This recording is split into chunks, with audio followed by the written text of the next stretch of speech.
വൃക്ഷങ്ങളിൽ ഏറ്റവും പ്രധാനമായിട്ട് വാസസ്ഥലത്തിന്, ക്ഷേത്രാന്തരീക്ഷത്തിനേക്കാൾ ഉപരി വാസസ്ഥലത്ത് ഏറ്റവും അനുയോജ്യമായിട്ട് വേണ്ടത് ഒരു വ്യക്തിക്ക് ശാരീരികമായും മാനസികമായും ഏറ്റവും കൂടുതൽ പ്രയോജനം ചെയ്യുന്ന വൃക്ഷമാണ് മുരിങ്ങ. മുരിങ്ങ നിർബന്ധമാണ്. മുരിങ്ങ ഇല്ലാത്ത ഒരു വീട് അല്ലെങ്കിൽ ഒരു പുരയിടം ഉണ്ടാവരുത്. മാത്രമല്ല മലമ്പ്രദേശം മുതൽ ജാംഗലദേശത്തും അല്ലാതെ കടലോര ദേശത്തും എല്ലാം ഒരുപോലെ വളരുന്ന വൃക്ഷവുമാണ് മുരിങ്ങ. എത്രമാത്രം ഉപ്പിന്റെ സാന്നിധ്യമുണ്ടോ അത്രമാത്രം മുരിങ്ങ ശരിക്കും വളരുകയും അത് കായ്ക്കുകയും ചെയ്യും. അപ്പോൾ മുരിങ്ങ കടലോര പ്രദേശങ്ങളിലും ഉപ്പുകാറ്റ് ഏൽക്കുന്ന പ്രദേശങ്ങളിലുമാണ് ഏറ്റവും കൂടുതൽ വളരുന്നത്. അത് മലയോരങ്ങളിലും അത് വളരാറുണ്ട്. ഉപ്പിട്ടാൽ ഉണങ്ങിപ്പോകാത്ത, അല്ല ഉപ്പിന്റെ അംശം വീണാൽ ഉണങ്ങിപ്പോകാത്ത ഒരു മരവും കൂടിയാണത്. സാധാരണഗതിയിൽ അളവ് കൂടിയാൽ എന്നാൽ ഉപ്പിട്ട് വളർത്തണമെന്നല്ല പറഞ്ഞു. ഭൂമിയിലെ ലവണാംശം അതിന് ഏറ്റവും പ്രധാനമാണ്.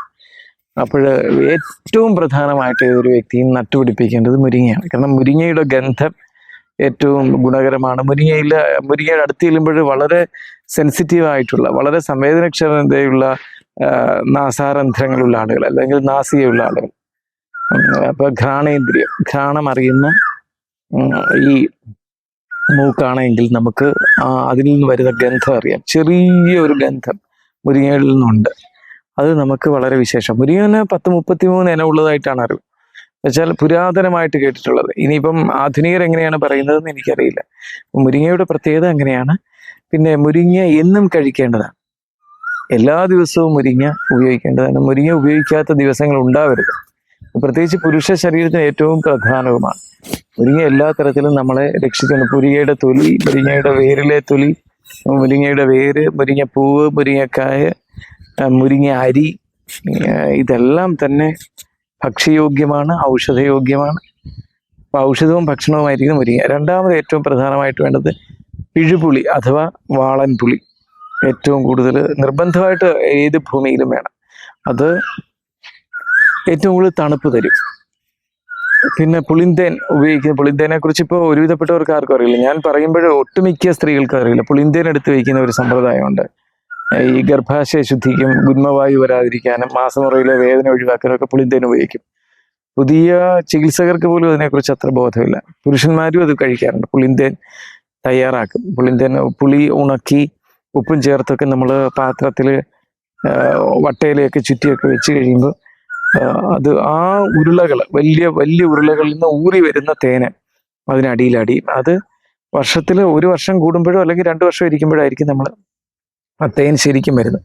ആ പുളിന്തേൻ എടുത്ത് മാറ്റി വെച്ചതിന് ശേഷം പുളിന്തേൻ മാറിയ പുളിയെ ഉപയോഗിക്കാവൂ കറികൾക്ക്. അതുകൊണ്ട് ആ പഴംപുളിയെ ഉപയോഗിക്കാമെന്ന് പറയും. പഴകിയ പുളിക്ക് പഴംപുളി എന്ന് പറയും. ഇപ്പോഴെല്ലാവരും കറുത്ത പുളി ഇഷ്ടമില്ലാത്തവരാണ്. എന്നിട്ട് അവർ ചുമന്നിരിക്കുന്ന പുതിയ പുളി കഴിക്കും. പുതിയ പുളി കറികളിൽ കൂട്ടാനിലെല്ലാം ചേർത്ത് കഴിഞ്ഞാൽ തൊട്ട് കൂട്ടാനായിട്ടുള്ളത് തീയലാണല്ലോ. ഒഴിച്ചു കൂട്ടാൻ ഇപ്പം പിന്നെ ഉരുട്ടി ഉരുളുന്നവരില്ലാത്തതുകൊണ്ട് തൊട്ടുകൂട്ടാൻ്റെ പ്രാധാന്യം പോയി. കാരണം തീയൽ തൊട്ട് കൂട്ടണ്ട, ഉരുള ഉരുട്ടിയിട്ട് മുക്കാനേ ഉപയോഗിക്കാവൂ തീയൽ, ഇളക്കാൻ പാടില്ല. അങ്ങനെ തൊട്ട് കൂട്ടാനും ഒഴിച്ചു കൂട്ടാനും രണ്ടാണ്. തൊടുകറിയും ഒഴിച്ചു കറിയും എന്നും പറയും. അപ്പൊ തൊടുകറി, അപ്പൊ അത് ഇതിലെല്ലാം ചേർക്കേണ്ടത് ഈ പഴംപുളിയാണ് ഉപയോഗിക്കുന്നത്. അപ്പൊ പുളിയുടെ ആയുർവേദ ശൈലിയിൽ അല്ലെങ്കിൽ ആരോഗ്യകരമായ സംഭവം അത്. പിന്നെ അന്തരീക്ഷത്തിൽ വരുന്ന തണുപ്പ്, പിന്നെ ചില ദേവതകൾ കുടികൊള്ളുന്നത് ഈ പുളിയിലാണ്. ചില ദേവതകളുടെയൊക്കെ ആ ഒരു സാന്നിധ്യം ആ പുളിയിലുണ്ട്. എല്ലാ വൃക്ഷങ്ങളിലും ഉണ്ട്. മൂന്നാമത് ഏറ്റവും പ്രധാനമായിട്ട് വേണ്ടത് ഒരു തെങ്ങ് നമ്മളുടെ വീട്ടിലുണ്ടായിരിക്കണം. അതിൻ്റെ തെങ്ങിൻ്റെ വിളവെടുക്കാൻ വേണ്ടിയല്ല, മറിച്ച് മനുഷ്യരെ ബാധിക്കാനിടയുള്ള പല ദുർദേവതകളും വസിക്കുന്നത് തെങ്ങിൻ്റെ മുകളിലായിരിക്കും എന്നാണ് ഇപ്പോൾ. അതുകൊണ്ടാണ് തെങ്ങിൽ സ്ഥിരം കയറുന്ന ജോലി ചെയ്യുന്ന വിഭാഗക്കാരൊക്കെ ഏലസ് കെട്ടുക, അവർ കൈകളിൽ ഇങ്ങനെ ഏലസ് കെട്ടിയിട്ടൊക്കെ ഉണ്ടായിരുന്നു. കാരണം അതിലെ ദോഷം ബാധിക്കാതിരിക്കാൻ എന്നാണ് അവർ പറയുന്നത് അതാണ് സത്യം. അതുപോലെ തെങ്ങിന് അങ്ങനെയുണ്ട്. തെങ്ങിൻ്റെ മുകളിലാണ് പല വിധത്തിലുള്ള ദുർദേവതകളുടെയും സാന്നിധ്യമുള്ളത് എന്നാണ് അറിയേണ്ടത്. അപ്പോൾ സത്തായിട്ടുള്ള സാത്വിക ദേവതകളെക്കാൾ ഉപരി ഈ ദുർദേവതകളുടെ സാന്നിധ്യം വരുന്നത്. അതുകൊണ്ട് തന്നെ അന്തരീക്ഷത്തിൽ വയ്ക്കുന്ന ദുർദേവതകളുടെ സാന്നിധ്യം അവിടേക്ക് ആകർഷിക്കാൻ വേണ്ടി ഈ തുമ്പ പറിച്ചു കെട്ടി കൊതുകിനെ എല്ലാം ശ്രദ്ധയെ ആകർഷിച്ച് അവിടേക്ക് ആകർഷിക്കുന്നത് പോലെ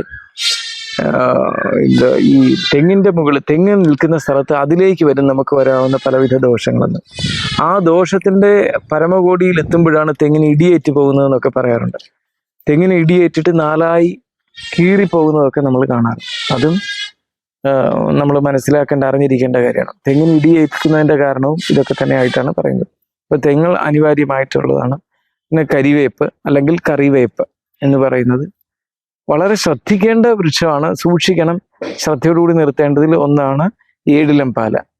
അത് വെട്ടുന്നതും പ്രശ്നമാണ്, വെച്ച് പിടിപ്പിക്കുന്നതും പ്രശ്നമാണ്. നിലവിൽ കിളിച്ചാൽ അത് തനിയെ മുളച്ചു വന്നാൽ അത് വളരെ ശ്രദ്ധയോടുകൂടി വേണം. അത് എന്ത് ചെയ്യണമെന്നുള്ളത് വളരെ ആധികാരികതയുള്ള ഒരു ജ്യോതിഷിയോട് ചോദിച്ചിട്ടൊക്കെയാണ് ചെയ്യാറ് അറിവുള്ളവർ.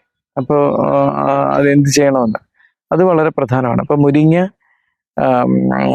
പിഴുപുളി അഥവാ വാളൻപുളി, ഇവയുടെ പ്രാധാന്യം. പിന്നെ മാവ്, മൂന്നാമത് മാവ്. മാവിൻ്റെ പ്രാധാന്യം വളരെ വലുതാണ്. മാങ്ങ കിട്ടുമെന്നുള്ളതിനേക്കാൾ ഉപരി മാവിലും ചില ദേവതകളെ കുറിച്ചൊക്കെ പറയുന്നുണ്ട്. പിന്നെ ഈ സുന്ദര ദേവതകളുടെ സാന്നിധ്യം എന്ന് പറയും. അതുകൊണ്ടാണ് ഈ കാമദേവന്റെ 5 അമ്പുകളിൽ ഒന്നായിട്ട് മാമ്പൂവിനെ പറയുന്നത് പോലും. മാമ്പൂക്കൾക്ക് നമ്മളുടെ മനസ്സിനെ മാസ്മരികമാക്കാനുള്ള ഒരു ശേഷിയുണ്ട്.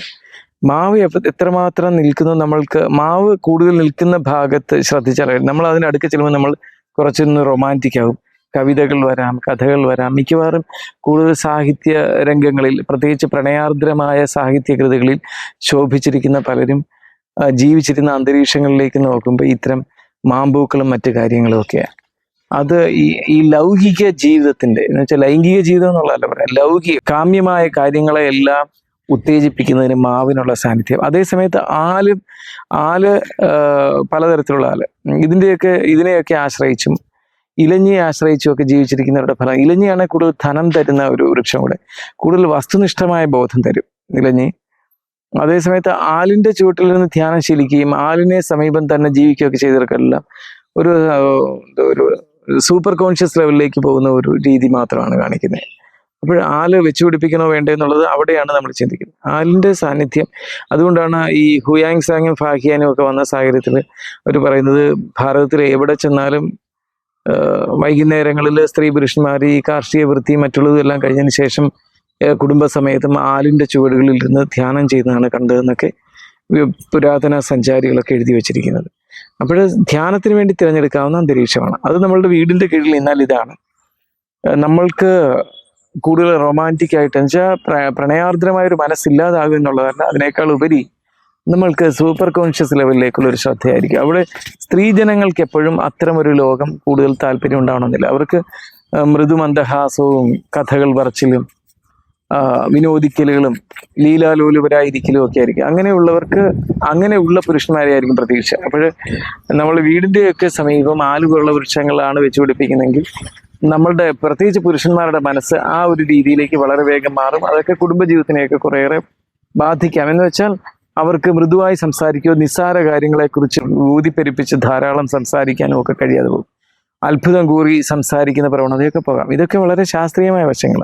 അപ്പോൾ അതുകൊണ്ട് വൃക്ഷങ്ങൾ വെച്ചുപിടിപ്പിക്കുന്നതിൽ ഏറ്റവും പ്രധാനം പറഞ്ഞിരുന്നത്, ഞാൻ ഇത്രയും വൃക്ഷങ്ങൾ, അതിൽ പ്രധാനമാണ്, അതിൽ ചെറു സസ്യമായിരിക്കുന്ന തുളസി ഏറ്റവും പ്രധാനമാണ്. തുളസി വെച്ചുപിടിപ്പിക്കേണ്ടതിൻ്റെ പ്രാധാന്യം വളരെ വന്ന. പിന്നെ നിശാഗന്ധി ഏറ്റവും വിശേഷപ്പെട്ടാണ്. സിദ്ധ സാന്നിധ്യം ഉണ്ടാവുന്ന പറയുന്നത് നിശാഗന്ധി ഇരിക്കുന്നിടത്ത്.